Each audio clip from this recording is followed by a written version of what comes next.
We're about to enter Yom Kippur. For years, there was one question about Yom Kippur that I just couldn't shake. There I was, minutes before the start of the holiest day of the year. I couldn't help but get swept up in the moment.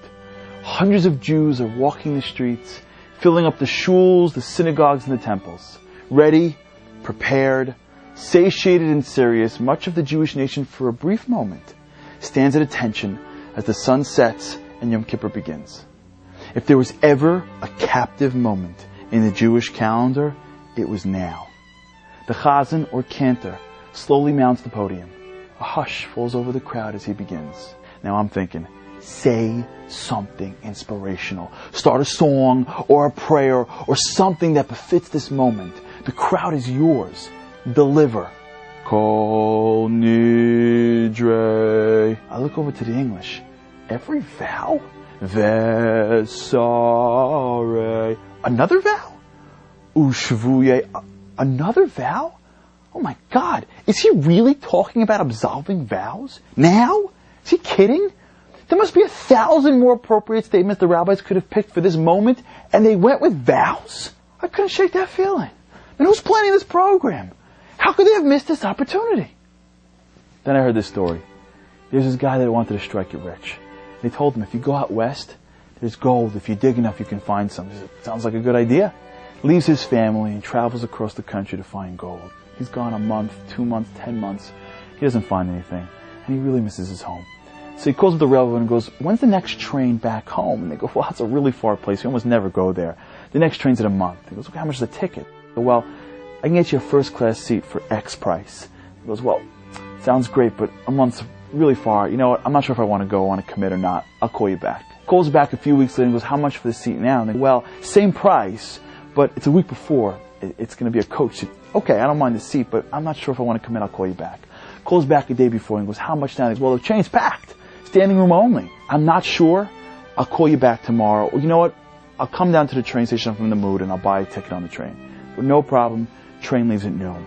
Man goes to sleep, wakes up in the morning and goes, I totally want to go home. I'm totally homesick. Looks at his watch. It's 11 o'clock in the morning. He totally overslept. Throws everything in his bags, packs his bags, runs out the house, jumps into a car, and everything that can go wrong goes wrong.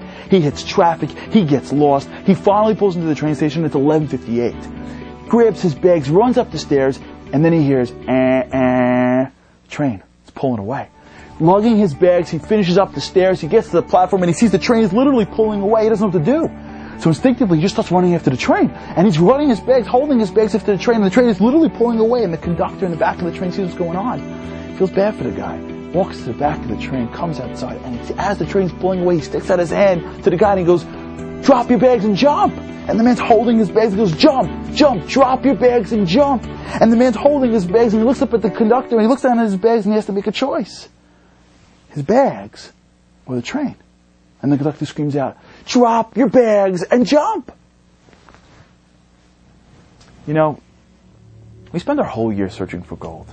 Running around, getting, looking, thinking, and yearning for more things, right?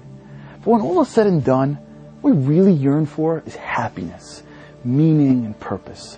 All the really good stuff. Now, rabbis teach us that every day we have to wake up in the morning and say, the world was created for me. That means I'm in this world for a purpose. I have a task, and that task involves God's plan.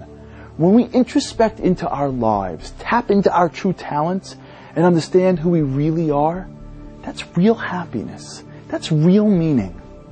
See, we deep down want a relationship with God, and we know He wants one too. We hear the high holidays are coming, the Yom Kippur, and we have a moment where we want to go home. But to introspect a month before buys us a first-class seat. Life's too busy and we don't want to commit. So Rosh Hashanah comes, and we start to introspect then, but still can't commit. And then Yom Kippur comes, and we're standing in shul with hundreds of other Jews, and we realize that we want more. We don't want to just spend our lives searching for promised gold. We want more happiness, we want more purpose and meaning. We want a deeper relationship with God. We want to go home. Yom Kippur is starting. The time to connect to God is now. The train is leaving the station. We don't know what to do. We're not prepared. So we just start to instinctively run. We introspect a little bit. We pray. Our hearts are finally open.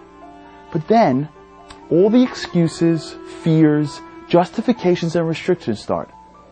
I don't know how to connect to God. I can't do any more than I'm doing. I'm too busy, too free, too young, too old, too secular, too religious, too many responsibilities, no responsibilities, too strong, too weak. I can't be him or her. I can't do that. I don't have the capacity or background. I don't want to look like that.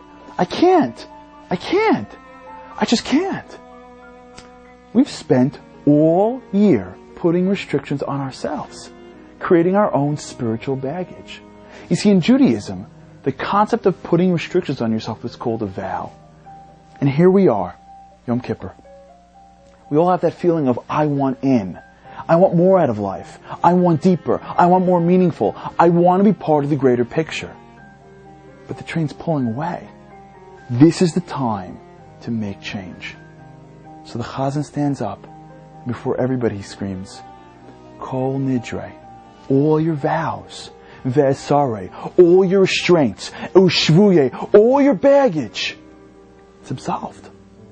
All the baggage that has held you back, that has stopped your spiritual growth till now, the train is leaving. Jump. Drop your bags and jump. See, God says, I don't care what you've done in the past. I forgive you.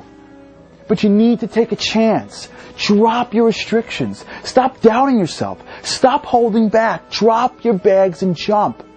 I'll catch you on Yom Kippur.